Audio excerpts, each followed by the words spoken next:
berarti buat Chris, buat semuanya juga.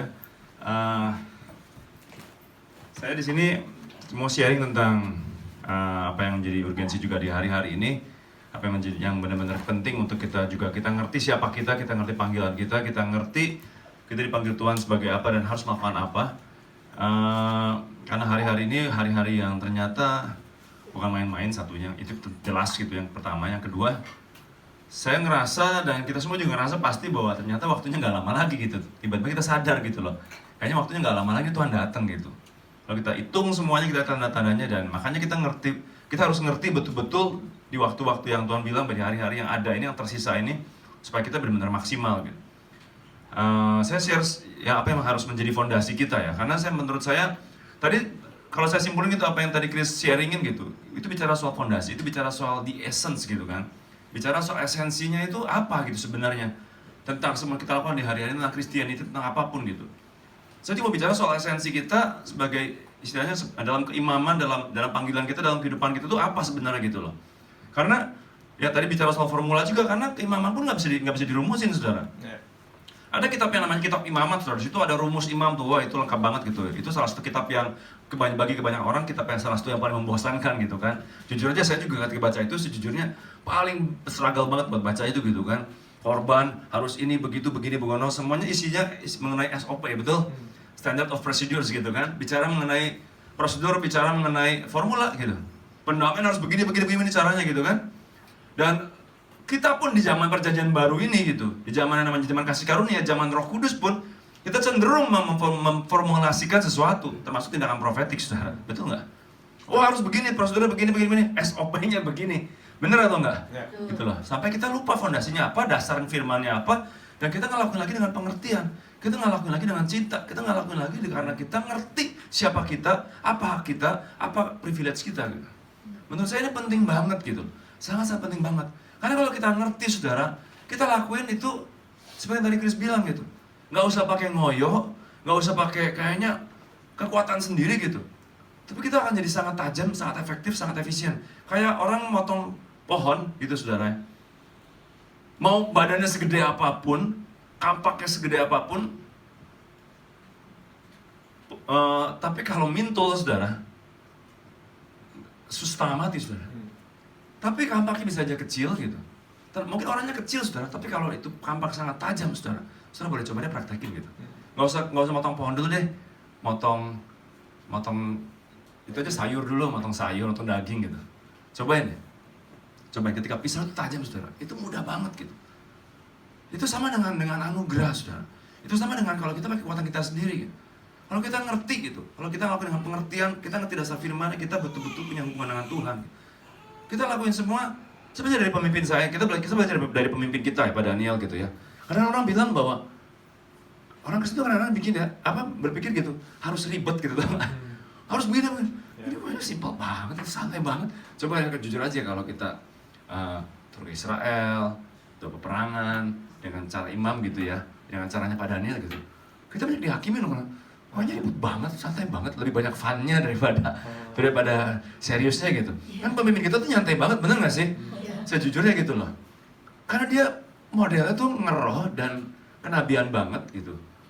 Jadi dia bener-bener ngerti, oh Tuhan suruh lakuin ini, ya udah masih ditambah-tambahin gitu. Just do it. Hasilnya seperti apa? Balik lagi seperti ajaran engkong gitu. Kenapa bisa dipikirin hasilnya? Kan Tuhan yang kerja gitu. Kalau lu pikirin hasilnya, betul lu ngerasa bahwa itu hasil karya lu dong, bener gak? Harus berhasil, harus ada hasil, harus kelihatan begini. Dan setelah itu, at the end of the day, berkata bahwa, aduh, aku berhasil ya, bener gak? Akhirnya gunanya buat siapa gitu? Gunanya buat diri sendiri gitu. Ini sedikit intermezzo ya, masih intro nih. Nyambungin apa yang dari Chris tadi sampai itu bagus banget gitu. Karena sekali lagi ternyata keimaman pun, saudara ya, saya tadi tiba-tiba di situ baru sadar gitu loh.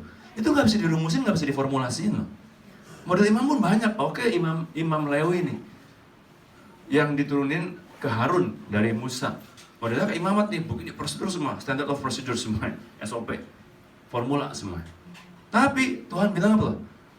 Di zaman akhir, aku akan membangkitkan kembali, membangun kembali apa? The Tabernacle of David gitu. Kemah Daud gitu. Itu imam lagi loh, saudara. Tapi modelnya apa? So simple, saudara. Itu cuma sebuah kemah, ada tabut di situ. dan ada pintu kemahnya, dan ada imam yang tugasnya ngapain? Jaga pintu, saudara. The doorkeepers disebut di Alkitab, the doorkeepers gitu. Dan yang menghalangi antara umat dengan Tuhan, saudara, bukan lagi tirai yang pada waktu zaman perjanjian baru ketika Yesus mati kayu salib itu sobek terbelah, saudara. Bukan lagi pintu paling depan tuh ada pintu pelataran, ada lagi pintu ruang suci, pintu ruang Maha Kudus gitu. Bukan lagi itu, saudara. Yang menghalangi antara Tuhan dengan manusia dengan umat, saudara, adalah the doorkeepers, saudara. Dia bisa halangin orang buat masuk ketemu dengan Tuhan. Dia bisa juga bawa orang untuk masuk ketemu Tuhan, saudara. Dan itu esensinya imam, saudara.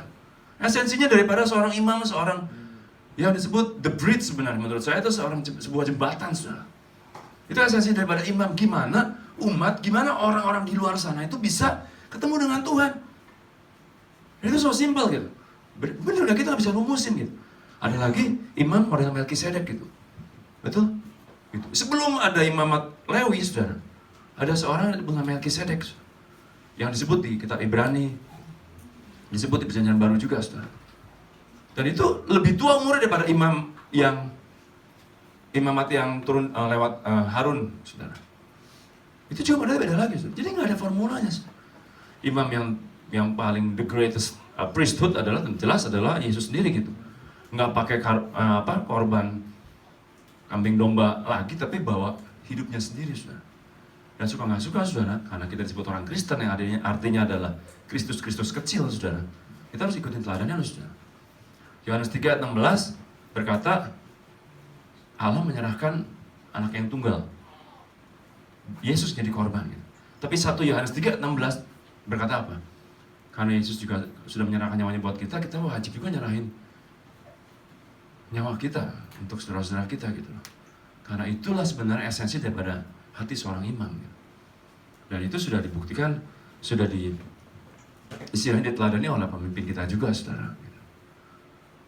Dalam arti bahwa dia betul-betul berdiri buat Indonesia sampai akhir pada kehidupannya gitu, 100 hari gitu. Ya banyaklah ya orang ngomong begini begitu. Tapi yang saya tahu gitu, buat beliau menuntaskan 100 hari itu dari jam 4 pagi sampai jam 6 pagi, setiap hari selama 100 hari, itu bukan hal yang mudah gitu. Karena tubuh orang itu nggak sama gitu. Saya tahu betul ada banyak hal yang dimana dia benar-benar mengambil sebuah resiko, membayar sebuah harga yang Tuhan minta dari hidupnya gitu. Dan itu menjadi sebuah dupa yang harum, saudara. Bukan bicara dupa yang dibakar secara lahiriah, saudara.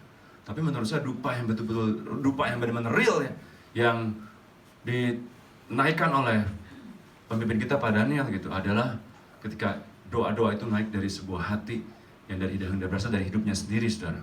Betul-betul itu hidupnya sendiri yang dia bawa ke hadapan Tuhan, dan dia bawa Tuhan bangsa ini. Setiap pagi dia bawa bangsa ini ke hadapan Tuhan. Nah, ini intro aja, saudara. Ini intro aja. Kita harus benar-benar ngerti esensnya, ngerti fondasinya, ngerti dasarnya. Di dalam profetik itu kita harus ngerti dasarnya apa, supaya itu benar-benar menjadi sesuatu yang tajam gitu. Nggak cuma sekedar teriak-teriak, sekedar lakuin tanpa sebuah pengertian dan dampaknya apa gitu. Saya termasuk orang yang oke lah kalau kita ngomong soal Bahtera gitu. Saya orang yang sejak awal Bahtera berdiri saya ada di situ. Sejak awal ada saya ada di situ. Kalau ngomong soal waktu gitu ya, dan menurut saya itu bukan satu hal yang harus dibanggakan gitu. Kita bicara soal kedalaman gitu ya. Kita bicara soal kedalaman, itu yang kita harus ngerti, kita harus tahu kadar kedalaman kita dengan Tuhan berapa. Itu menurut saya itu yang penting gitu. Tapi kalau bicara soal Bahtera, bicara soal dengan profetik, saya ikutin semua tuh dari awal gitu. Tapi saya juga mengalami masalah setiap kehidupan saya di mana saya tuh mentok gitu, saudara. Semua profetik, semua SOP sudah saya kerjakan, dan resultnya saya mentok, saudara, nggak ada hasilnya gitu. Kenapa? Karena balik ke yang tadi si Chris juga sampein gitu. Balik ke semua sesuatu yang di dalam sini gitu. Balik ke namanya kasih karunia, balik ke namanya anugerah, balik ke namanya hukum kasih karunia gitu. Balik ke sesuatu yang namanya bahwa Tuhan itu lihat hati. Orang yang tadi disebut oleh Chris tadi, yang orang kusta tadi gitu ya, ada 9 orang Yahudi, 1 orang Samaria gitu. Orang Samaria ini nggak ngerti hukum, saudara. Orang Samaria ini nggak ngerti SOP, orang Samaria ini nggak ngerti prosedur, betul seperti yang ada disampaikan sama Chris gitu. Orang Yahudi ini semua ngerti semuanya, saudara. Gitu. Tapi ternyata yang Tuhan lihat bukan soal melakukan sesuatu, tapi it's about reaksi yang paling jujur dari hati kita. Menurut saya itu, saudara. That's the most important thing gitu. Reaksi hati kita seperti apa gitu. Sikap hati kita seperti apa. Saya dulu waktu istilahnya dalam pencarian saya akan Tuhan, tentang kekristenan, tentang apa sih yang jadi orang itu harus seperti apa gitu, mengiring Tuhan itu harus seperti apa, mengenal Tuhan itu harus seperti apa gitu, Tuhan yang saya sembah itu seperti apa gitu. Saya sampai pada sebuah kesimpulan, comes to a revelation, sebuah pewahyuan bahwa it's all about being, not about doing gitu. Itu soal apa yang di sini gitu. It's about who you are gitu, and it's about who God is gitu. It's about the grace of God. 3 hal itu, saudara. Who you are, who God is, and the grace of God. Itu bicara soal being, untuk menjadi sesuatu yang di dalam sini. Terus kita, apa jati diri kita, saudara. Itu yang penting, bukan soal apa yang kita lakukan kerjain, saudara. Kalau kita balik, fondasi ataupun esensinya adalah mengenai sesuatu yang kita kerjain, saudara, balik ke zaman hukum Taurat, saudara. Soal harus begini, harus begitu, harus ini, harus itu, harus itu. Betul kita harus memenuhi cawan, betul gitu. Tapi memenuhi cawan yang paling cepat, saudara, menurut saya adalah ketika kita lakuin semua dari dalam sini, saudara. Ya, sejujurnya, saudara ya, doa pagi ini juga bukan tanpa latihan, saudara. Awalnya latihannya dari pertamanya itu tanggal 1, saudara. Setiap tanggal 1 jam 5 pagi, kita harus bangun pagi semua, langsung pergi ke tempat ibadah kita di AOC di Bandung gitu ya. Semua harus kumpul tanggal 1, wajib semua yang melayani, semua harus datang gitu loh. Jujur aja kita lakukan dengan terpaksa gitu, saudara. Itu nggak dengan hati, saudara. Gitu. Awalnya di situ ya, kita latihan di situ. Menyangkal diri, menyalipkan daging, saudara. Belajar untuk setia, saudara. Tapi itu masih, kita bicara masih yang di luar, saudara. Dan selama kita masih terus bergumul dengan hal itu, semua melakukan dengan terpaksa, saudara ya. Mentok, saudara. Kita harus next step gitu. Udah gitu, latihan berikutnya adalah setiap Senin pagi. Kenapa? Jadi ibadah kita hari Senin, saudara. Jam 5 sore kita mulai ibadah, jam 5 pagi kita harus datang. Senin itu kan jujur aja gitu, hari pertama kerja gitu kan. Habis kita anak-anak hari Minggunya, anak-anak kita masih holiday gitu kan, sampai malam gitu kan, mesti bangun pagi. Perjuangan banget gitu, pergumulan banget gitu. Nah, kita harus salipkan daging gitu, harus paksa diri kita gitu. Kemudian setelah mulai terbiasa sekian tahun gitu, next stepnya PSBB. Doa pagi setiap hari sudah, setiap hari. Tapi sekarang jujur ya, udah bukan kepaksa lagi loh, nggak tahu kenapa loh. Itulah namanya kasih karunia gitu. Itu keluar aja gitu. Pokoknya gue tahu ini penting dan saya dulu pernah diajarin gini loh. Pertama itu semuanya tuh karena keharusan. Kedua menjadi kebiasaan. Ketiga kita harus next stepnya lagi adalah menjadi kesukaan itu, saudara. 3 step ini gitu. Kalau saudara mentok terus di keharusan, saudara, itu jadi kasihan banget sih sebenarnya ujung-ujungnya, karena jadi calon surga, saudara. Masuk ke kebiasaan, oke lah, better gitu. Tapi kalau jadi kesukaan, saudara, kayak Bu Rati gitu kan, saya menghirup oksigen gitu kan, bahasanya keren banget gitu. Saya menghirup oksigennya surga gitu kan. Setiap pagi saya datang itu kesukaan gitu, ketemu Tuhan itu kesukaan, doa pagi itu kesukaan gitu, menghirup oksigennya surga. Wow gitu kan. Ya kita harus terus gitu kejar itu, saudara. Kejar di essence gitu, kejar esensinya gitu. Menurut saya itu yang penting gitu. Kita doa lagi ya. Tuhan, malam ini kami mau kembali perdalam apa yang harus menjadi fondasi kami, menjadi dasar-dasar daripada yang namanya keimaman, Tuhan. Karena kami percaya bahwa setiap orang percaya dipanggil untuk menjadi seorang imam, Tuhan, di hadapan-Mu, Tuhan. Beri kami mengerti, Roh Kudus, Kau yang karuniakan kepada kami roh hikmat dan wahyu untuk mengenal Kau, untuk mengerti, Tuhan. Terima kasih, dan kami tidak izinkan semua yang bukan dari Tuhan ada di tempat ini ataupun beracara di tempat ini. Di dalam nama Tuhan Yesus, demi nama Tuhan Yesus, semuanya menyingkir pergi. Mari Tuhan, Kau yang berikan pengertian dan pewahyuan buat setiap kami. Di dalam nama Tuhan Yesus Kristus, semua yang percaya katakan amin. Saya mau berikan dasar-dasar firman Tuhan gitu ya.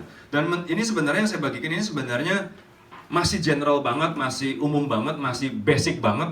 Tapi saya juga nggak yakin apakah setiap dari kita ngerti ini gitu. Dan ini sebenarnya harus menjadi fondasi, menjadi dasar dari semuanya. Kalau kita bicara soal panggilan imam, kita bicara soal keimaman, kita bicara soal priesthood, kita bicara soal bagaimana kita harus berdiri sebagai seorang imam, kita harus mengerti dasarnya dulu, saudara. Saya mau ambil beberapa ayat di sini. Yang pertama ayat yang sangat populer, saudara ya. 1 Petrus 2 ayat 9. Dikatakan di sini, tetapi kamulah, 1 Petrus 2 ayat 9, tetapi kamulah bangsa yang terpilih, imamat yang rajani, bangsa yang kudus, umat kepunyaan Allah sendiri, supaya kamu memberitakan perbuatan-perbuatan yang besar dari Dia yang telah memanggil kamu keluar dari kegelapan kepada terangnya yang ajaib. Kemudian Wahyu 5 ayat 10. Dan engkau telah membuat mereka menjadi suatu kerajaan, menjadi imam-imam bagi Allah kita, dan mereka akan memerintah sebagai raja di bumi. Saudara, 1 Petrus 2 ayat 9 ini dengan sangat jelas dikatakan kepada setiap kita yang disebut dengan orang percaya, bahwa engkau adalah bangsa yang kudus, bangsa yang terpilih, imamat yang rajani. Jadi kita semua, bahasa Inggrisnya the royal priesthood gitu. Ada dalam terjemahan The Message juga, terjemahannya juga sedikit beda, tapi dikatakan bahwa setiap kita itu adalah imam di hadapan Tuhan ketika kita menjadi orang percaya. Kalau kita bicara mengenai bahtera gitu ya, di situ disebut ada 6 panggilan gitu. Tuhan ajarkan mulai gerakan bahtera ini, ada yang disebut dengan 6 panggilan. Tuhan ajarin tentang 6 panggilan, yaitu apa? Imam, tentara, mempelai, raja, pilar, pekerja gitu. Sebenarnya setiap orang percaya menurut saya, saudara, dipanggil untuk menjadi semuanya ini, saudara. Kenapa? Firman Tuhan jelas berkata bahwa kita semua adalah penuai-penuai di akhir zaman. Kita semua harus menjadi penuai di akhir zaman. Kita semua harus menjadi pekerjanya Tuhan, menjadi pelayannya Tuhan. Betul nggak? Terus kalau dibilang bicara soal tentara, firman Tuhan jelas berkata bahwa kita semua dipanggil juga menjadi seorang pasukannya Tuhan. Harus menjadi pasukan yang militer gitu. Ada kata eklesia, saudara. Kalau saya nggak salah ingat, saudara, itu juga artinya adalah pasukan, saudara. Kalau saya nggak salah ya. Kalau saya salah, koreksi saya, saudara. Disebut lagi raja. Ada lagi yang disebut dengan panggilan raja, saudara. Setiap kita pun dipanggil untuk menjadi, kita kan sebutnya kan anak raja, saudara, betul nggak? Anak raja suatu saat menjadi raja juga. Dan dikatakan di sini imamat yang rajani, saudara. Berarti kita juga dipanggil menjadi raja, saudara. Kita disebut juga sebagai imam-imam perjanjian baru, imam-imam yang memang harus benar-benar imam-imam yang kita juga dipanggil harus menjadi seorang imam, saudara. Firman Tuhan katakan dengan jelas, engkau adalah imamat yang rajani. Bicara lagi mempelai, saudara. Panggilan mempelai. Kita semua adalah mempelainya Kristus, betul? Ada di sini yang bukan mempelainya Kristus? Oh, saya imamnya Kristus, terus bukan mempelai gitu, enggak juga gitu kan? Semua adalah mempelainya Kristus gitu. Dan kita akan memasuki nanti suatu waktu yang namanya perjamuan kawin anak domba, di mana kita menjadi mempelainya, mempelai wanitanya Tuhan Yesus gitu. Betul? Jadi semuanya ini memang panggilan setiap orang percaya, saudara. Tapi memang panggilan itu bicara soal generalnya, saudara, bicara soal umumnya, saudara. Tetapi nanti memang kita harus tahu gitu, di mana kita ditempatkan Tuhan paling dominan, paling kuat, paling utama, saudara. Panggilan yang menjadi panggilan utama kita itu apa, saudara? Ini bicara soal apa, saudara? Bicara soal fungsi, bicara soal tugas, bicara soal mandat, bicara soal otoritas, bicara soal kespesifikan setiap anak-anak Tuhan di hadapan Tuhan, saudara. Karena menurut saya, saudara, setiap anak Tuhan itu spesial. Setiap anak Tuhan itu spesial. Jadi kalau tadi Chris bicara soal tidak ada formula buat kekristenan, menurut saya benar banget gitu. Karena setiap dari kita itu punya kespesialan sendiri dalam dia berhubungan dengan Tuhan. Gak ada yang sama gitu. Padahal sering berkata berkali-kali dia berkata bahwa setiap kita tuh spesial gitu. Mau jelek, mau cantik, mau bagus, tapi semua ada satu di dunia, saudara. Yang namanya Daniel Kristianto cuma ada satu gitu. Yang namanya Yohan Andreas Febrian cuma ada satu gitu di seluruh dunia, saudara. Setiap kita itu spesial, gak ada yang sama. Ada yang sama, betul, kita semua orang percaya, kita semua warga negara kerajaan surga, saudara. Tapi setiap kita juga punya kekhususan di hadapan Tuhan. Dan setiap orang punya perjanjiannya masing-masing dengan Tuhan. Pak Yusak sering bilang apa? Masuk surga tidak gandeng-gandengan gitu loh. Dan kita juga diajari untuk kita harus berhenti membandingkan diri kita dengan orang lain gitu. Kenapa saya nggak seperti dia? Ya karena saya nggak seperti dia, saudara. Dulu saya orang yang suka banding-bandingin diri dengan orang lain, saudara. Gitu loh. Oh kayak dia kayaknya enak ya, cuma ngelakuin gini, tiba-tiba ada hasilnya begini gitu loh. Tapi saya ngerti sekarang gitu. Ketika saya ngerti jati diri saya, ketika saya ngerti panggilan saya, ketika saya ngerti siapa saya di hadapan Tuhan, siapa Yohan Andreas di hadapan Tuhan gitu loh. Disitulah saya percaya saya akan maksimal gitu. Saya kejar itu aja, saudara. Kita kejar itu aja. Dan setiap orang punya perjanjian masing-masing di hadapan Tuhan, saudara. Contoh, saudara ya, ini hal simple aja, saudara ya. Hal simple. Contohnya nih Bu Nani gitu, yang dipanggil sebagai mempelai gitu. Yang saya tahu, saudara, dia punya perjanjian dengan Tuhan, yaitu apa? Tidak boleh nonton TV, saudara, kalau nggak salah. Benar nggak ya? Beliau pernah cerita gitu. Pak Daniel nih ya, nonton TV boleh nggak? Oh boleh. Nonton film apa? Film action, film ini boleh nggak? Boleh katanya. Tapi katanya, saya gini, kalau tiba-tiba lagi nonton nih, lagi asik nih, lagi seru nih, tiba-tiba Tuhan mau di hati saya, masuk kamar doa sekarang. Saya langsung masuk kamar doa gitu. Nah ini perjanjiannya dengan Tuhan, saudara. Saya sendiri, salah satu contoh, ini saya contoh dari diri saya sendiri, saudara. Saya punya perjanjian dengan Tuhan seperti ini gitu. Tuhan pernah bicara sama saya, berkali diteguhkan bahwa saya ini adalah seorang penyembah, saudara, di hadapan Tuhan. Saya adalah seorang worshiper di hadapan Tuhan. Dan yang Tuhan kasih ke saya, salah satunya alat musik yang Tuhan kasih ke saya untuk saya dengan gimana saya cara nyembah Tuhan adalah dengan cara saya bermain gitar, saudara. Di hadapan Tuhan nyanyi nyembah dengan bermain gitar, saudara. Tuhan kasih sebuah perjanjian dan itu sangat spesifik, yaitu apa? Bahwa setiap hari saya harus mainkan gitar, saudara. Jadi dimanapun saya berada, saudara, saya harus berusaha maksimal untuk itu saya lakukan, saudara. Sesimpel apapun, puji Tuhannya Tuhan nggak pernah bilang harus sekian menit gitu, nggak pernah bilang seperti itu, saudara. Tapi pokoknya saya maksimal saya usahakan itu saya penuhi setiap hari, saudara. Dengan setia, saudara. Ada beberapa teman yang kadang-kadang sempat ketawa-ketawa juga awalnya gitu, lihat yang lihat gitu. Mana-mana saya pergi gitu ya. Even sampai misi istri pun saya kadang-kadang bawa, ya kan Tuhan nggak bilang harus gitar seperti apa gitu kan. Saya bawa gitar kecil banget, saudara. Cuma sebesar gini, saudara. Seperti ukulele gitu ya, gitar lele disebutnya gitu. Tapi itu perjanjian saya, saudara. Terus saya kalau di Jakarta ini karena ada usaha yang saya kerjain di sini, karena stay berapa hari gitu kan, ada apartemen gitu ya. Saya karena stay di apartemen ada nggak sendiri gitu, tapi ada bisnis partner saya dan dia bukan orang Kristen gitu. Terus saya mikir gitu ya, dia aja gitu ya. Saya jujur mikir, dia aja nggak malu gitu untuk melakukan apa yang diwajibkan ataupun yang diperintahkan oleh pemimpinnya begitu. Setiap hari gitu. Bro, gue ini dulu ya gitu. Saya salut banget, respect banget, saudara. Terus kenapa gue mesti malu gitu ya? Sekarang gue gak malu loh gitu. Saya manggil dia kadang bro, kadang bang gitu ya. Bang, gue doa dulu ya. Gue ambil gitar, gue cereng masuk kamar gitu. Udah bodo amat lah gitu. That's who I am gitu loh. Ada juga beberapa teman gitu ngeliat, ngapain sih gitu, ribet banget. Ya bodo amat gitu. Karena apa? Itu yang harus saya jaga di hadapan Tuhan gitu. Perjanjian saya. Mungkin setiap hari kita punya perjanjian dengan Tuhan, saudara. Mungkin Tuhan pengen saudara setiap pagi jam 4 pagi, kayak Pak Daniel pernah berkata bahwa setiap hari kita nggak pernah miss namanya doa keluarga jam 4 pagi gitu. Dan sekarang ceritanya terus bergulir tuh. Ketika beliau pulang gitu, ceritanya terus bergulir dari istrinya, dari anaknya gitu. Pasti jam 4 kurang itu beliau udah bangun, udah mandi, udah dengan baju yang rapi gitu. Dia kelilingin tuh kamar-kamarnya semua, satu kamar anak-anaknya, kamarnya tidur di situ gitu loh. Bangun gitu. Dan semuanya sambil ngantuk-ngantuk, semuanya kurang doa gitu kan. Tapi itu dilakukan setiap hari. Itu perjanjiannya di hadapan Tuhan. Saya ingat juga gitu, keluarga Pak Yusak gitu. Mereka punya perjanjian dengan Tuhan jam 2 siang, saudara. Itu ada di bukunya Pak Yusak ya. Dan saya waktu itu dari usia SMP udah di persekutuan Pak Yusak tuh.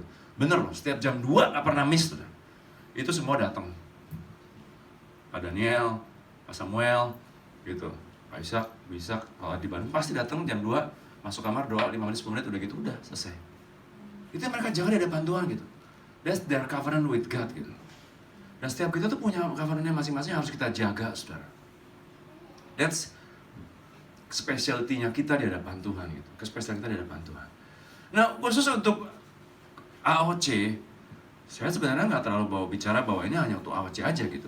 Tapi ini legacy yang kita terima dan mandat yang kita terima juga gitu. Khusus untuk yang betul-betul di bawah penggembalaan daripada Pak Daniel, yang benar-benar kita punya covenant bahwa kita ada di bawah covering ataupun di bawah tudung Pak Daniel gitu. Perjanjian yang berlaku buat beliau, saya percaya itu juga menjadi bagian kita, saudara. Baik itu haknya, baik itu warisannya, baik itu semua privilege-nya, saudara. Itu semua jadi bagian kita, saudara. Tapi juga yang harus kita kerjakan, itu juga harus kita itu juga jadi bagian kita. Apa yang beliau kerjakan juga kita harus lanjutkan, saudara. Sebagai bagian yang kita harus kita kerjakan. Karena sekali lagi sebuah perjanjian itu Pak Daniel selalu sampaikan apa? Itu dua pihak, saudara. Betul? Ada hak dan kewajiban gitu. Dan dua pihak harus melakukan bagiannya masing-masing gitu. Buat Tuhan gitu, nggak susah untuk melakukan menjadi bagiannya gitu. Tapi sekali lagi apakah kita lakukan apa menjadi bagian kita gitu. Banyak orang untuk Tuhan mana gitu. Janjimu gitu. Lah, kita lakukan bagian kita atau enggak gitu. Nah, buat kita semua yang ada di AOC ini, Tuhan panggil secara spesifik menjadi imam. Tapi di hari-hari terakhir 100 hari ini sebelum Pak Daniel dipanggil pulang, Tuhan perintahkan beliau untuk berdoa setiap pagi. Untuk kita yang wajib, kita suruh ikut doa pagi, suruh wajib doa pagi untuk kita yang pelayanan, saudara. Dan itu bergulir terus, saudara. Dan di dalam perjalanannya, saudara, Tuhan bicara berkali-kali kepada beliau bahwa buat ini menjadi sebuah gerakan untuk mengisi cawan doa buat Indonesia. Buat ini menjadi sebuah gerakan tanpa memandang dari kelompok manapun, mau itu AOC bukan AOC, mau itu Bahtera ataupun bukan Bahtera, mau bangun sinode manapun, beliau berkali-kali katakan gitu. Dari manapun, ayo kita semua, kita punya hati untuk Indonesia. Dan itu yang saya mau sampaikan saat ini gitu, bahwa setiap kita sebenarnya, saudara, baik AOC maupun bukan, baik Bahtera ataupun bukan, setiap kita tuh dipanggil untuk menjadi seorang imam di hadapan Tuhan. Ini ayat dasarnya, saudara. Ya, bahwa setiap kita dipanggil untuk menjadi seorang imam. Ibrani 2 ayat 17, saudara. Itulah sebabnya maka dalam segala hal ia harus disamakan dengan saudara-saudaranya. Yesus harus disamakan dengan saudara-saudaranya, supaya ia menjadi imam besar yang menaruh belas kasihan dan yang setia kepada Allah untuk mendamaikan dosa seluruh bangsa. Dan inilah hati yang harus kita miliki sebagai seorang imam, saudara. Yaitu apa? Menaruh belas kasihan dan setia kepada Tuhan untuk mendamaikan dosa seluruh bangsa. Ini Yesus sang imam besar, saudara. Yesus sang imam besar. Jangan lupa, Yesus juga imam besar. Dia juga adalah raja. Dia juga adalah seorang bapak. Dia juga adalah seorang ketika di Wahyu juga ada ketika Yesus itu sebagai pemimpin peperangan, sebagai panglima perang. Jadi Yesus ini juga punya banyak panggilan, saudara. 6 panggilan ini ada dalam Yesus, saudara. Ada di dalam diri Tuhan Yesus gitu. Nah, imam besar siapa? Yesus juga. Dan dikatakan bahwa hatinya itu harus menaruh belas kasihan dan setia kepada Allah untuk mendamaikan dosa seluruh bangsa. Ini sikap hati yang harus kita miliki, saudara. Nah, dari mana kita bisa punya belas kasihan, saudara? Sejujurnya, saudara, sebagai manusia, saya pun, saudara, untuk punya belas kasihan itu, kalau nggak Tuhan kasih, nggak bisa, saudara, menurut saya. Karena apa? Karena dasarnya kita ini egois, saudara, sebagai manusia gitu. Kita selalu pengen menang sendiri, kecenderungannya. Kita selalu pengennya adalah orang lain bodo amat gitu, yang penting gua gitu. Tapi kita belajar, saudara, dan kita minta sama Tuhan. Bagaimana kita bisa punya belas kasihan gitu? Satu gitu, kita harus sadar bahwa kita pun orang-orang yang diberi belas kasihan oleh Tuhan gitu. Dan tanpa seseorang punya pewahyuan tentang hal ini, saudara, nggak akan pernah belas kasihan itu bisa dia punyai, saudara. Gimana kita bisa memberi belas kasihan pada orang kalau kita sendiri nggak sadar bahwa kita pun orang-orang yang sebenarnya dibelas kasihani oleh Tuhan gitu. Mendapatkan belas kasihan daripada Tuhan gitu. Saya pernah diajari Tuhan seperti ini gitu. Tuhan, firman-Mu bilang bahwa aku harus mengasihi saudaraku. Dan bahkan kata-katanya digunakan adalah agape, saudara. Betul? Bukan phileo, bukan kasih-kasih. Kan kasih itu ada grade-nya, saudara. Betul? Dari the premium grade gitu kan. First grade-nya adalah agape, kemudian turun phileo, ada eros, ada banyak lah, sampai 4 atau 5 lah. Gitu kan. Tapi yang Tuhan minta, kita agape saudara kita. Bahkan ketika Yesus tanya kepada Petrus, Petrus, apakah engkau mengasihi aku gitu? Yesus tanya gitu, apakah engkau agape aku? Petrus cuma jawab, Tuhan, aku hanya bisa phileo Engkau gitu.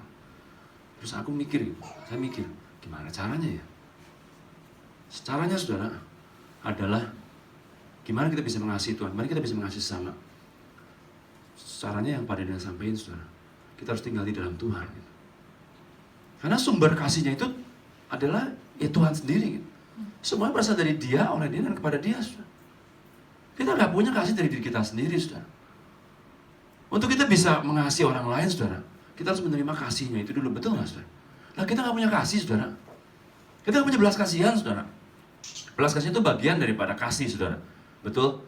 Salah satu manifestasi daripada kasih adalah berbelas kasihan, mercy saudara. Dan itu juga adalah sebuah esensi daripada keimaman saudara. Tabut ini saudara ya, yang salah satu elemen terpenting dalam bait sucinya.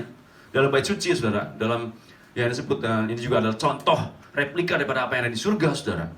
Dikatakan bahasa Indonesia itu kurang jelas ya, disebut tutup pendamaian saudara. Tapi bahasa Inggris jelas banget saudara, the mercy seat gitu.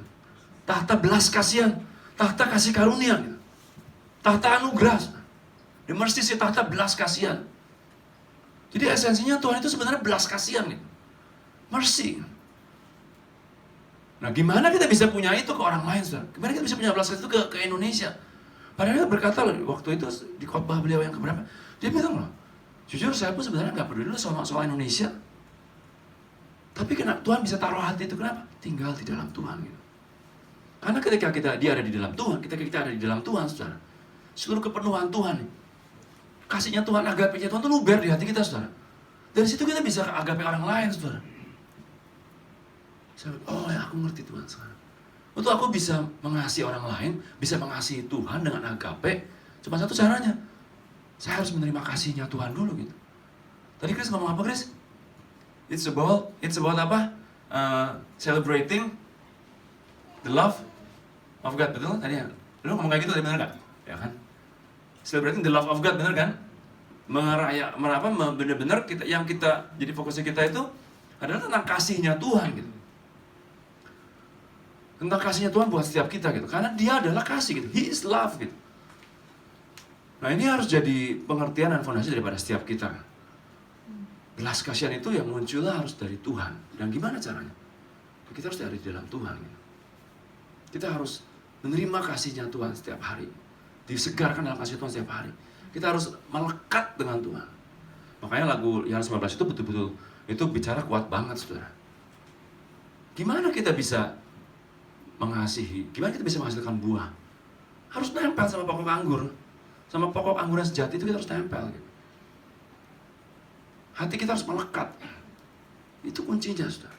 Jadi seorang imam saudara, tanpa keintiman, tanpa melekat dengan Tuhan, tanpa tinggal di dalam Tuhan, menurut saya adalah imam apa ya? Imam yang model apa ya? Cuma sekedar seperti sebuah gambar yang tidak ada powernya, tidak ada isinya, tidak ada sesuatu di dalamnya gitu loh saudara. Contoh ya, kita bawa gambar tabut nih, atau tanda profetik berupa tabut nih. Oh ini senjata iman, powerful nih katanya. Tapi kadang-kadang diperlakukan sebagai jimat saudara, tanpa ngerti gitu. Saudara bawa tanda profetik yang disebut dengan senjata profetik. Kenapa? Ini senjata imam saudara ya, tabut, bokor. Ngerti gak esensinya apa? Kita belum masuk situ dulu ya, tapi ini saya ulas sedikit sebagai sebuah contoh aja gitu. Ketika kita bawa tabut gitu, ngerti gak esensinya tabut itu apa sebenarnya? Esensinya adalah the mercy seat saudara, tahta kasih karunia. Kenapa Tuhan bilang dengan jelas kepada Musa bahwa tabut itu harus ada tongkat pengusungnya, dan Tuhan bilang sampai 2 kali lo disebut di Alkitab. Baca di Alkitab. Tongkat pengusung itu nggak boleh dicabut dari tempatnya. Karena tabut itu didesain saudara, bukan untuk ditaruh saudara, tapi untuk dibawa, diusung di pundaknya imam saudara. Kenapa? Karena kita harus bawa tabut itu, karena sebenarnya desain sebenar daripada tabut saudara, bukan ditaruh di ruang Maha Kudus aja saudara, tok gitu. Tapi dia harus diusung, dan dia harus dibawa kemanapun Tuhan suruh imam itu pergi saudara. Dan make the whole world menjadi bait sucinya Tuhan saudara. This becomes the sanctuary of God. Karena Tuhan bilang, engkau adalah bait suci, saudara. Jadi kau bawa tabut kemanapun dan kau buat sekelilingmu itu menjadi bait suci, saudara. Kalau kita bicara soal holiness, saudara, ya, ini berkaitan dengan imam, nempel banget yang disebut dengan holiness, gitu. Gimana kekudusan Tuhan itu bisa turun, gitu. Imam itu dikatakan dia harus bisa membedakan antara yang kudus dan yang tidak kudus, saudara. Nah sekarang, saya mau punya sebuah pertanyaan, gitu. Ketika saudara datang ke tempat yang najis nih misalnya, ya let's say lah tempat pelacuran, let's say tempat di mana di situ ada pertumpahan darah, let's say lah tempat di mana orang bilang, wah di sini ada jenis setan begini bentuknya begini. Ketika saudara datang ke tempat-tempat yang angker, saudara, saya mau tanya saudara, saudara yang menguduskan atau saudara yang dikuduskan? Saya mau tanya. Imam itu saudara ketika dia datang saudara ya, yang kudus tidak bisa bertemu dengan yang tidak kudus. Padahal saya berkali-kali bilang seperti itu. Firmannya ada. Ketika dia datang saudara, itu yang nggak kudus harusnya dia yang pergi dong saudara. Kenapa kita yang harus pergi saudara? Kok itu tempat najis, saya nggak mau deket-deket. Hei, itu mindset yang salah banget menurut saya saudara. Kita datang, kita kudusin saudara. Itu esensi seorang imam saudara. Salah satu tugas seorang imam adalah menguduskan saudara, mentahirkan saudara. Mindsetnya salah banget gitu. Wah tempat itu angker. Wah ini tempat najis. Ya sejujurnya imam gitu datang ke tempat yang najis gitu. Ya sekali lagi saya mau tanya. Ya, ada bercandaan dulu menginjili atau diinjili gitu kan. Istilah seperti itu gitu. Saudara dipengaruhi atau saudara mempengaruhi gitu. Tapi kalau saudara bawa tabut, betul-betul saudara ngerti esensi namanya tabut itu, tabut perjanjian itu, the mercies itu ada di pundak saudara. Dimanapun saudara pergi saudara bawa lawatan gitu. Saudara bawa tahta kasih karunia itu ada di pundak saudara gitu. Tahta kasih karunia itu ada di atasnya saudara gitu. Kemanapun saudara pergi, yang ngalir itu belas kasihan. Yang ngalir itu semuanya adalah belas kasihan, anugerah kasih karunia itu saudara. Imam itu bukan bicara soal ini kudus nggak kudus, lu nggak kudus lu harus mati gitu. No, it's not about that gitu. Esensi daripada Tuhan, the essence of God is love. Tuhan bilang bahwa Tuhan adalah kasih gitu. Bukan penghakiman saudara. Betul dia adalah hakim, dia nggak bisa keluarin namanya dosa. Betul, it's so true gitu. Tapi the essence yang tadi Chris bilang the mostnya itu apa yang paling utamanya? Esensinya Tuhan dikatakan dia adalah kasih. So kemanapun kita pergi saudara, harus kita bawa belas kasihan, bukan penghakiman saudara. Kita bawa bukan wah lu nggak kudus lu najis lu pergi lu dari depan gua. Kita bukan bicara seperti itu saudara, tapi kita bawa belas kasihan Tuhan. Orang kita bawa takut langsung di mana orang datang, kita ketemu orang gitu, dia bisa ngerasain bahwa Tuhan tuh baik gitu, bahwa Tuhan tuh justru bukan nolak dia, bukan istilahnya mau buang dia ke neraka, tapi justru Tuhan tuh hatinya adalah sampai dia berkorbankan dirinya, hatinya adalah bahwa Tuhan pengen orang yang diselamatkan saudara. Sekali lagi saudara ya, the doorkeepers di Tabernacle of David saudara, yang bisa menghalangi orang untuk ketemu Tuhan, itu bukan siapa-siapa saudara, tapi imam saudara. Saudara mau jadi imam yang model apa? Yang menghalangi orang ketemu Tuhan, atau yang justru membawa orang ketemu dengan Tuhan saudara? Kita kadang-kadang ya jadi orang Kristen ya, kelihatannya rohani banget, suci banget, kudus banget gitu kan. Terus ketemu dengan orang yang di luar sana nih, terutama orang-orang yang mungkin bukan yang kalau orang yang full timer kan dia memang lingkungannya kebanyakan lebih banyak di pelayanan di gereja ya kan, jadinya lebih banyak komunitasnya, kumpulannya orang-orang yang disebut dengan orang-orang rohani lah. Tapi orang kita nih yang di sekuler nih, orang yang kerja nih gitu, kita ketemu dengan berbagai macam orang, ketemu dengan orang yang aneh-aneh gitu saudara, even sampai LGBT gitu kan, aneh banget gitu kan, nyetek orangnya gitu. Nah kita ketemu orang itu dengan belas kasihan atau dengan penghakiman atau najis lu gitu.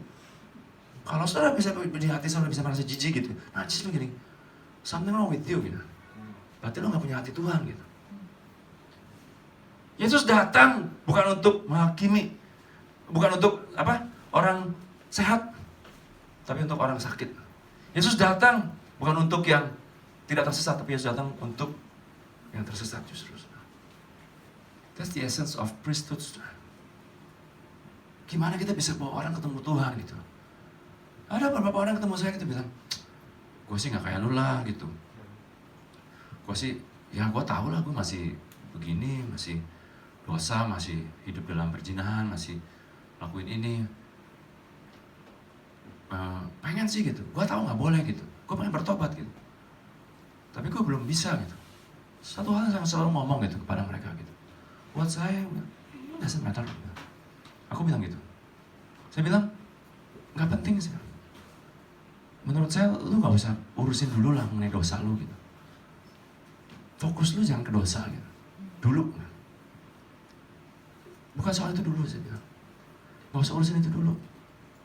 Yang penting menurut saya, lu ketemu Tuhan dulu. Tadi Chris bilang apa itu, kata-katanya bagus banget tadi. Anugerah kasih karunia dihasilkan dari sebuah perjumpaan gitu. Dengan sang kasih karunia itu sendiri, memberi kasih karunia itu sendiri. Dan kita orang-orang yang bisa mempertemukan ini, saudara. We are the bridge, saudara.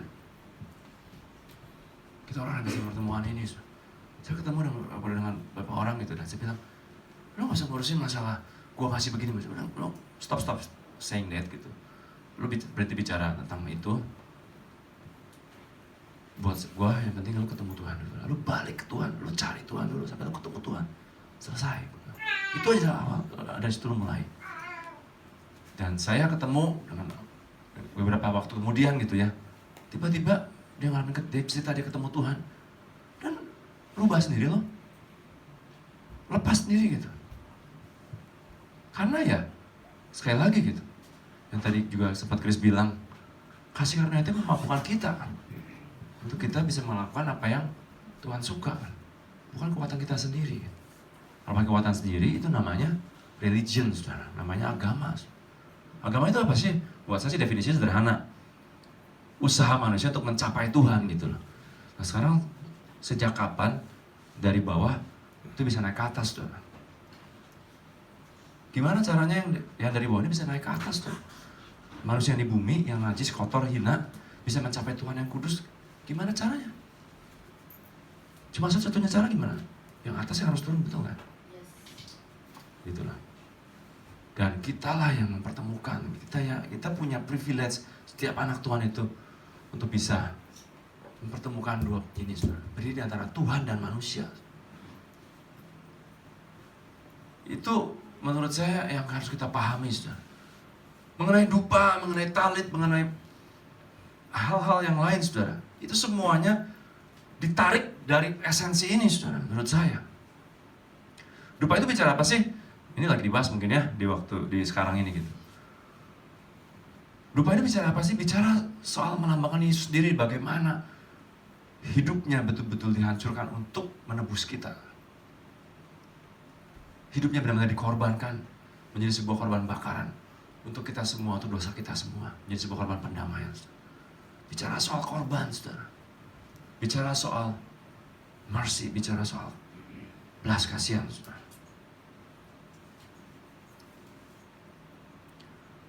Lanjut sedikit, beberapa ayat lagi, saudara ya. Ya, ini Keluaran 25 ayat 22 bicara soal the mercy seat. Dan di sanalah aku akan bertemu dengan engkau, dan dari atas tutup pendamaian, bahasa Inggrisnya the mercy seat, yaitu yang ada kerubnya itu, saudara ya.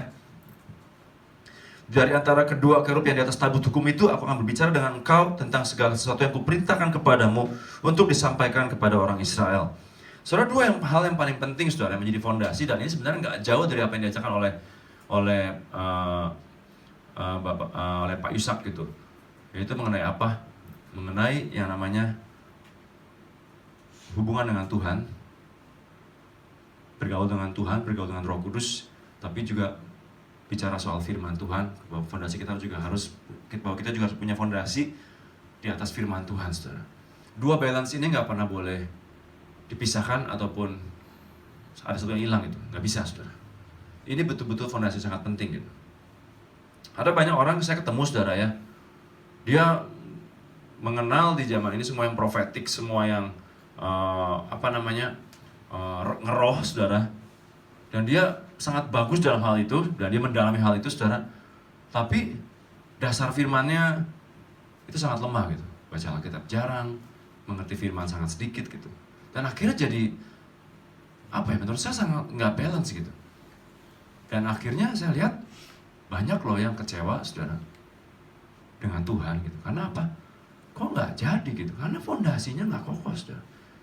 Saya selalu berkata berkali-kali, kamu harus punya dasar firman, tapi kamu juga harus punya yang namanya Roh Kudus gitu. Dan ini nggak boleh sampai timpang.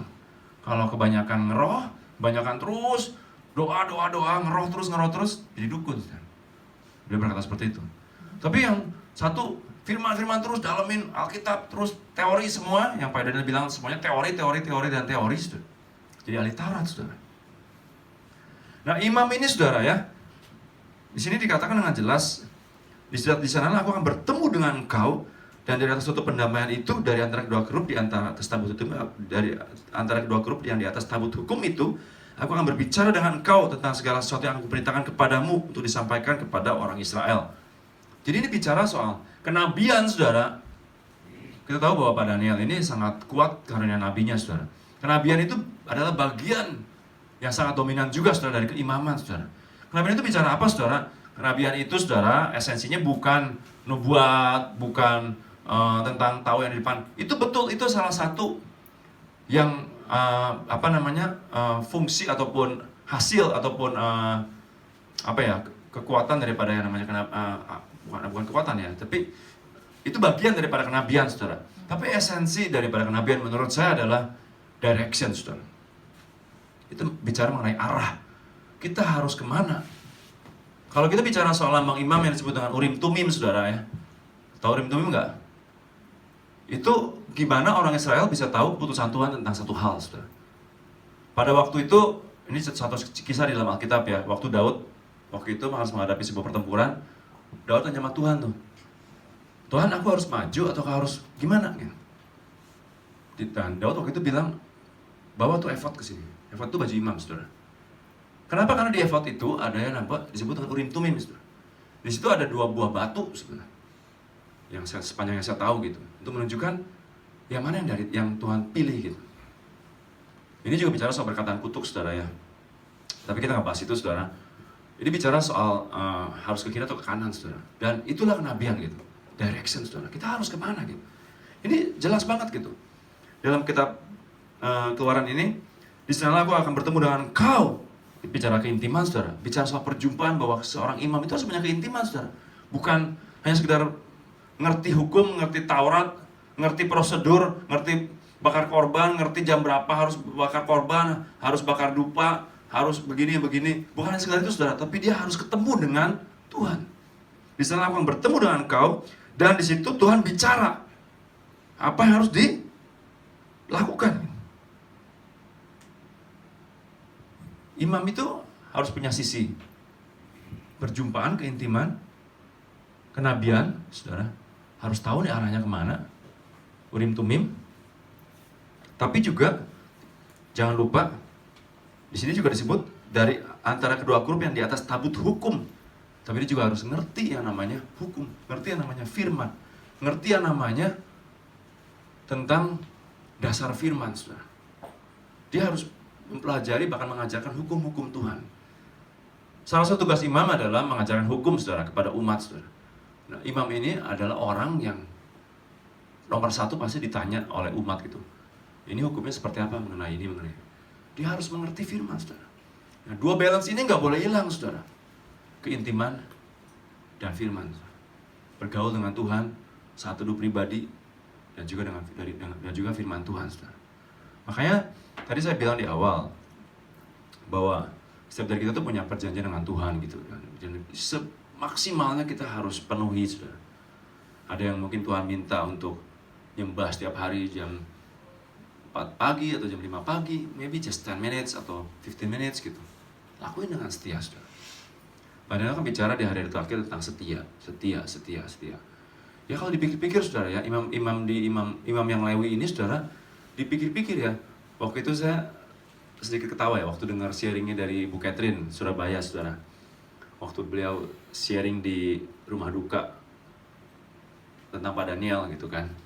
Beliau sharing tentang doa pagi gitu. Saya jujurnya belenek, katanya dia pakai bahasa belenek gitu kan.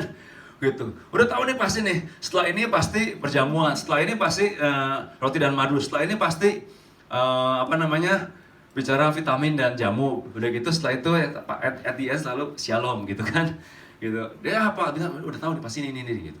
Tapi setelah saya ketawa karena setelah saya pikir-pikir gitu ya. Persoalannya bukan apakah kita bosan atau enggak loh. Tapi jangan sampai Tuhan bosan atau enggak loh sama kita. Itu loh persoalannya, saudara. Kenapa? Kapan Tuhan bosan, saudara? Lah kalau pikir-pikir ya, imam Lewi ya, saudara ya. They are doing the same thing every day loh, saudara. Jam sekian harus bakar korban. Jam sekian ada korban pagi, ada korban sore, betul nggak? Ya. Itu jamnya harus pas. Caranya harus benar. And they do it every day. Terus apalagi?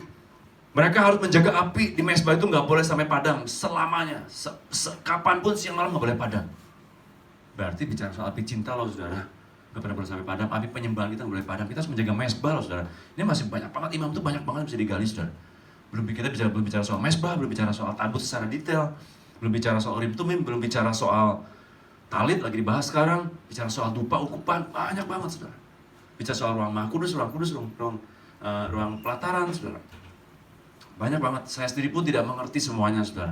Masih terus belajar, saudara. Tapi saya berusaha siarkan apa yang Tuhan ajari ke saya secara pribadi dengan pewahyuan yang saya terima dari Tuhan, saudara. Dan itu juga dari apa yang saya alami dari kehidupan saya pribadi dengan Tuhan, saudara. Jadi bukan sekedar teori gitu. Balik lagi, saya pikir, ya betul, kita iman juga dituntut setia loh. Dituntut setia loh. Dan setia itu sebenarnya membosankan atau enggak itu tergantung dari sikap hati, saudara. Tapi yang kita harus waspadai jangan sampai Tuhan bosan gitu. Kok bosan ya? Tuhan pernah ngomong loh sama di bahasa Israel, kalau nggak salah ke imam loh malah Tuhan ngomongnya. Aku muak dengan semua korban bakaranmu, ayo. Pernah loh, Tuhan ngomong kayak gitu loh. Betul nggak? Ada itu loh. Aku muak dengan semua ibadah puasamu. Aku muak dengan semua korban bakaranmu. Kenapa? Padahal mereka nggak salah loh. Tetap dengan prosedur yang benar, dengan SOP yang benar, jamnya benar. Yang ngelakuin imam loh, saudara. Tapi Tuhan bilang, Tuhan muak loh. Kenapa? Karena mereka udah ngelakuin lagi dengan hati, saudara. Nah itu persoalannya, saudara. Ketika udah terjerumus ke rutinitas, saudara, hati-hati jangan sampai Tuhan yang bosan loh, saudara. Tetap lakuin dengan cinta, saudara. Tetap lakuin dengan setia, dengan hati yang Tuhan aku mau. Pokoknya aku lakuinnya karena bukan karena apa-apa, tapi karena aku mengasihi Tuhan, karena aku mau menyenangkan hati Tuhan. Kita masih punya 900 sekian hari lagi yang kita harus tuntaskan, saudara, 2 pagi jam 5. Dan saya nggak tahu sampai kapan roti madu, pengurapan darah Yesus, minyak anggur, apalagi lagu pendamaian pasti di awal, deklarasi imam, betul? Kita nggak tahu sampai kapan. Pak Daniel selalu berkata loh, saya belajar banyak dari hidupnya Pak Daniel, dia selalu berkata, kita akan terus lakuin sampai Tuhan suruh berhenti. Kita akan lakuin sampai Tuhan suruh ganti. Gitu. Ya itulah beliau gitu ya. Kita harus pelajari dari hidupnya beliau gitu. Di akhir hidupnya, dia sempat berpesan kepada Lala gitu kemarin. Daniela cerita, Pak, saya mau pasangin GH kain putih gitu. Kain putih. Semua apa? Iya. Semua. Kalau ditanya gitu, untuk apa? Artinya apa? Saya sejujurnya pasangan nggak tahu loh, saudara. Gitu. Terus Lala sempat berdiskusi dan dalam arti juga buat apa? Masa sih gimana caranya gini-gini? Sempat menyanggah gitu. Tapi pokoknya harus kata Pak Daniel gitu. Sebelum 17 Juli kelar kemarin, saudara. Gitu. Kelar kemarin. Ya tapi itulah beliau gitu. Dengar lakukan. Kadang-kadang nggak ngerti apa yang dilakukan gitu. Itulah beliau gitu. Dengar lakukan. Tapi saya lihat tuh, saudara ya. Ternyata apa yang selama ini beliau lakukan dengan cuman seperti itu gitu, saudara ya. Nyampe loh, saudara. Beliau bukan tipe pemimpin yang punya program, punya visi, misi, apalagi goals, strategi begini. Dia cuma dengar, lakukan. Ke kiri, kanan. Disebutin Musa kan. Zaman Musa tuh gimana sama saya? Tiang awan berangkat. Tiang awan berhenti. Setahun, sebulan, sehari. Baru pasang kemah, besok tiang awan berangkat, bongkar lagi kemahnya, saudara. Bener nggak? Jalan dengan Tuhan kayak gitu modelnya Pak Daniel gitu. Musa, saudara. Model apa Daniel? Banyak orang hakimin, banyak orang mencerca ataupun mengkritik beliau gitu. Tapi itulah beliau gitu. Di ujung-ujungnya nyampe loh saudara. Ternyata dia udah persiapkan semua. Dan Tuhan singkapkan saudara, ternyata kita lah generasi Yosuanya saudara. Kita masuk tanah perjanjian sekarang saudara. Musa sudah dipanggil Tuhan, kita yang masuk tanah perjanjian saudara. Bahwa semua janji Tuhan digenapi. Makanya tugas beliau terakhir kepada PIC provinsi saudara. Cari janji Tuhan buat setiap provinsi saudara. Kenapa kita harus klaim? Kita harus benar-benar penuhi cawan, masuki tanah perjanjian sebagai generasi Yosua supaya semua janji Tuhan buat setiap provinsi itu digenapi saudara. Kita lah yang generasi Yosua yang membuat janji itu jadi kenyataan, yang memasuki tanah perjanjian saudara. Dan dia sudah tuntun kita di garis batas itu saudara, tinggal kita seberangi. Yang paling pertama berangkat siapa saudara? Buat menyeberangi masuk tanah perjanjian. Tentara dulu atau imam dulu? Imam dulu saudara. Dan bukan tanpa resiko loh saudara. Dia bawa tabut saudara, celupin kakinya ke sungai Yordan, the river of death. Resikonya mati saudara. Banjir waktu itu kan, sungai Yordan meluap dikatakan. Arusnya sangat deras dan disebut sungai kematian loh dia. Makanya imam lagunya itu, berdiri di antara hidup dan mati. Saya ingat banget waktu itu, waktu saya disuruh milih provinsi saudara ya. Saya ingat banget itu di green room saudara. Itu hari Sabtu. Hari Selasa beliau dipanggil Tuhan. Hari Sabtu beliau ngomong ke saya, ada 2 orang 3 orang lagi, ada Dennis Dennis belakangan masuk ke ruangan itu, ke green room itu. Beliau bilang seperti ini. Ini dengan gaya khasnya beliau gitu ya. Sembari senyum tapi tegas juga dan serius gitu. Ini gak main-main loh. Antara hidup dan mati loh, dia bilang. Antara hidup dan mati loh. Sampai beliau katakan ya, ini kata-kata keluar dari mulut beliau. Sampai mati, lu pertahankan ini provinsi. Istilahnya benar-benar lu pertaruhkan semuanya, istilahnya sampai dengan semuanya, dengan seluruh hidup lu gitu.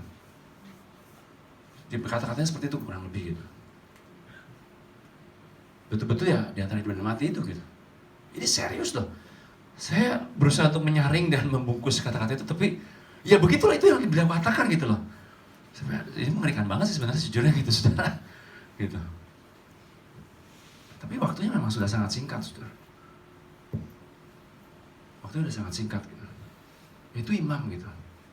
Itu imam. Dia yang pertama masuk ke tanah perjanjian, membawa seluruh bangsa memasuki tanah perjanjian saudara. Dan itu anehnya saudara ya, itu yang mungkin udah ada yang dengar kesaksiannya ya, tentang kotak persembahan tuh yang ada di depan mimbar itu di Glory Hall saudara. Itu bisa, kemarin kita baru nyadar itu doa Kamis, beliau Selasa dipanggil Tuhan, Rabu di rumah duka, kebaktian Kamis kita ke San Diego untuk pemakaman, itu Kamis siang selesai, Kamis sorenya kita tetap kebaktian saudara, doa pengerja. Itu adalah Kamis pertama di mana kita kumpul lagi setelah PSBB saudara. Dan di situ setelah selesai tiba-tiba kita ngobrol gitu. Aneh ini katanya. Kata bendara kita tuh, Kiki namanya. Dia yang waktu itu ditugasin buat bikin tuh kotak persembahan. Ini kok Mas Baru 23 ya? Iya ya, baru sadar loh. Gambarnya Mas Baru 23 di depan saudara. Terus, ini kiri kanannya Yohanes 15 nih aku bilang. Masa sih katanya. Ini gambar apa sih? Anggur aku bilang. Anggur, itu pokok anggur yang benar, ini Yohanes 15. Iya ya, kaget banget. Terus belakangnya imam-imam pegang shofar, gambarnya pegang shofar. Tembok Yeriko saudara. Waktu peperangan pertama saudara, tembok Yeriko saudara. Yang perang duluan siapa? Yang di depan siapa? Imam loh saudara. Keliling bawa tabut. Ya itulah kita gitu. Mungkin kita banyak dikritik orang karena diledekin orang gitu. Perannya kayak gitu sih. Iya nggak? Bener nggak? Perannya kok kayak gitu sih gitu. Tapi kita ngerti jati diri kita saudara. Cara perang kita Ya gitu. Ya soal dupa nih ya. Soal dupa ini udah bukti real nih. Yang panggilan imam sekamar dengan, ini saksi-saksi daripada seorang anak buah kita nih. Waktu itu di mana ya, negara mana waktu itu, lupa lah di negara mana, mereka diutus gitu untuk doa perangan, untuk doling. Satu kamar itu ya, kamarnya angker banget saudara. Mereka tuh bertiga tuh berempat, gak bisa tidur semua saudara. Semuanya gak bisa tidur. Digangguin terus saudara, bener-bener real katanya. Ini anak buah kita nih, nyalain dupa, bakar, tidur saudara, ngorok saudara pagi saudara. Besok paginya, bisa tidur sih? Ya gue tidur aja tuh. Emang lu kenapa? Kita bisa tidur digangguin begini. Dikit-dikit kita bangun, dalam nama Yesus. Dikit-dikit kita bangun, wah ada ini ada itu. Gue tidur aja tuh, pulas kata. Lupa saudara. Itu perjanjian Tuhan kasih kepada Daniel saudara. Bukan dupanya saudara ya. Tapi perjanjian yang berlaku dengan tindakan profetik berupa dupa itu saudara. That's where the power is gitu. Itu di mana kekuatannya, kekuasaan ada di situ, saudara. Di dalam perjanjian itu, saudara. Tuhan kasih perjanjian kepada Daniel. Ya, secara spesifik gitu. Aku kasih kamu nih perjanjian, kamu bakar dupa sebagai tindakan profetik gitu. Dimanapun mau nyalakan dupa, aku beracara gitu. Bukan dupanya, saudara. Tapi perjanjian yang Tuhan buat dengan Pak Daniel. Itu yang powerful, saudara. Dan kita semua pewaris perjanjian. Kan kita nyanyi lagu itu kan, ini kami apa? Barisan imammu Tuhan, berdiri di antara hidup dan mati, mengangkat dupa doa, menahan setiap bencana. Ini kami apa? Pewaris perjanjian. Semua perjanjian yang Tuhan buat dengan Pak Daniel sebagai pemimpin kita, saudara. Kita punya warisannya, saudara. Kita pewarisnya, saudara. Dan Tuhan kasih itu, saudara. Makanya ada beberapa orang, termasuk dari kita juga, yang menganggap apa sih ini gitu kan? Kayak sedikit klinik atau gimana gitu. Tapi kan semua terus dalam firman Tuhan gitu. Mereka ngikutin kita, saudara. Yang klinik-klinik itu ngikutin Alkitab, saudara. Kenapa kita harus pusing gitu? Mereka ngikutin kita. Sebenarnya semua terus dalam Alkitab, saudara. Dan sampai sekarang dikatakan dupa itu terus menyala di surga loh, saudara. Terus ada di hadapan Tuhan, di hadapan tahta itu dikatakan terus ada sebuah mesbah yang menaikkan ukupan itu siang dan malam. Masih terus nyala dupanya. Nah kita di bumi masih apa kita lebih hebat dari yang di surga gitu, saudara. Jadi itu tuh yang perjanjian yang Tuhan kasih, itu yang Tuhan kasih, itu pewahyuan yang Tuhan kasih kepada Pak Daniel, saudara. Dan saya dapat pewahyuan juga seperti ini, saudara. Apa itu pendamaian? Kenapa kita berperang selalu dengan pertamanya pendamaian, saudara? Pendamaian itu bicara soal kita didamaikan dengan Tuhan, bicara soal Tuhan berkenan kepada kita, Tuhan berkenan kepada tempat itu, saudara. Itu bicara soal open heaven, saudara. Itu bicara soal surga turun menyentuh bumi, saudara. Itu bicara soal kalau udah didamaikan, saudara, sudah terjadi sebuah jembatan, saudara. The bridge between the earth and the heavens, saudara. The bridge itu terjadi, saudara. Jembatan itu terjadi, kita berdiri di antaranya sebagai imam, membuat pendamaian yang sebenarnya sudah dilakukan Yesus 2000 tahun lalu di atas kayu salib, saudara. Tapi kita declare itu, kita declare karya Yesus di kayu salib di tempat itu, saudara, bahwa darah Yesus, bahwa pengorbanan Yesus, bahwa semua karya Yesus di kayu salib semua sudah menuntaskan semua. Kita declare seperti itu, saudara. Pendamaian terjadi, saudara. Dan surga terbuka, surga menyentuh bumi, saudara. Dan Tuhan berkenan, saudara. Kalau Tuhan udah berkenan, mau apa lagi, saudara? Bener gak sih? Ini yang waktu orang Israel perang waktu itu, Tabut dibawa ke medan pertempuran betul, dan semua musuh gemetar, saudara. Dikatakan apa? Tuhan mereka ada di tengah-tengah mereka. Nah kalau Tuhan sudah hadir, saudara, pendamaian sudah terjadi, Tuhan sudah hadir, surga terbuka, Tuhan berkenan, mau apa lagi, saudara? Pasti beres lah semua. Tuhan udah berkenan, Tuhan udah hadir di situ, saudara. Mau siapapun, mau setan model apapun, setinggi apapun pangkat setannya gitu loh. Tapi kalau itu dilakukan dengan benar dan pendamaian itu benar-benar terjadi, saudara, Tuhan berkenan, siapa jadi lawan kita? Firman Tuhan bilang.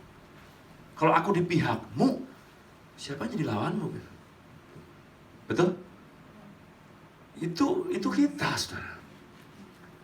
Itu kita. Dan itu sebenarnya menjadi hak setiap orang percaya. Karena semua dikatakan, kau adalah imamat yang rajani gitu. Dan ini juga saya menyinggung sedikit mengenai imamat yang rajani, saudara. Kenapa Tuhan bilang bukan imamat aja gitu? Bukan keimaman aja, tapi imamat yang rajani. Karena di hari-hari terakhir ini, saudara, imam dan raja ini juga harus bersatu, saudara. Ini seperti dua sisi dari mata uang yang gak bisa dipisahin, saudara. Karena seorang imam itu harus punya sifat rajani juga. Dalam arti apa? Tabut ini nggak boleh cuma berhenti di bait suci aja gitu. Nggak cuma kita doang harus jadi bait suci, tapi kita harus buat seluruh bumi ini menjadi bait suci. Karena raja itu sifatnya, esensinya adalah apa? Menaklukkan, saudara. Ekspansi, saudara. Menduduki. Itu esensi daripada raja, saudara. Dan itu kita harus bergerak ke kemanapun Tuhan suruh kita, saudara. Menduduki, mengambil alih, men-take over, saudara. Itu adalah imamat yang rajani, saudara. Dan ini panggilan-panggilan ini semuanya harus aktif dalam hidup kita, saudara. Tapi kita ngerti siapa jati diri kita, saudara. Kita ngerti kita punya banyak privilege. Kita ngerti bahwa sebenarnya jaminan imam adalah salah satunya dia tinggal di bait suci dan nggak ada kekurangan. Makanya Mazmur 23 dikatakan ayat pertamanya, Tuhan adalah gembalaku. Kalau benar Tuhan adalah gembalaku, itu private loh, saudara, bukan gandeng-gandengan. Wah, Tuhan adalah gembala kami, enggak ayatnya. Tuhan adalah gembalaku. Makanya saya bilang, perjanjiannya masing-masing nih, setiap pribadi gitu. Setiap orang semuanya, kalau saat ini engkau kekurangan, nah itu pertanyaan besar gitu. Apakah Tuhan menjadi gembalamu? Judul perikopnya adalah Tuhan, gembala yang baik. Betul? Tuhan, gembala yang baik. Itu masih berlaku general, saudara, berlaku umum. Buat semua orang. Tapi ayat 1 dikatakan, Daud berkata, Tuhan adalah gembalaku. Takkan kekurangan aku.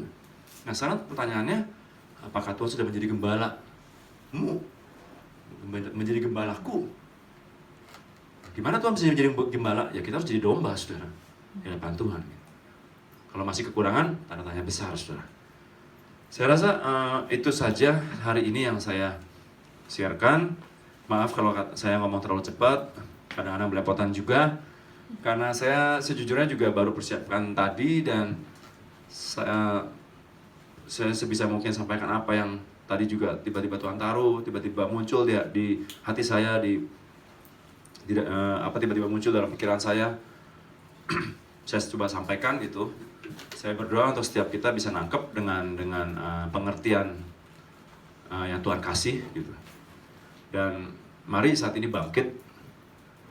Mari semuanya bangkit dan berfungsi sebagaimana yang Tuhan inginkan dalam setiap diri kita gitu, saudara. Ya. Ini bukan hari-hari di mana kita hanya hidup untuk diri sendiri, hanya hidup untuk yang penting gua selamat, yang penting gua happy. Tapi ini hari di mana ada sebuah panggilan mulia, saudara. Terjemahan The Message tentang 1 Petrus ini ajaib banget, saudara. Dikatakan bahwa kita buka ya, kita buka The Message, saudara. 1 Petrus, saya sebenarnya sempat terjemahin tuh waktu Joe sharing di Kamis yang minggu kemarin kalau nggak salah. Saya sempat terjemahin gimana itu terjemahan The Message dari 1 Petrus itu.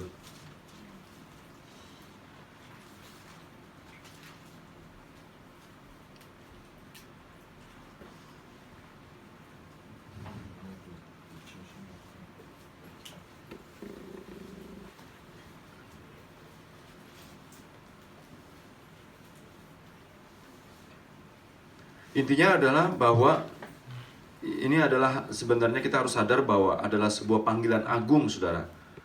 Sebuah panggilan agung buat setiap kita, saudara. Untuk kita berdiri menjadi imam-imamnya Tuhan bagi bangsa Indonesia, saudara. Bagi bangsa ini, saudara.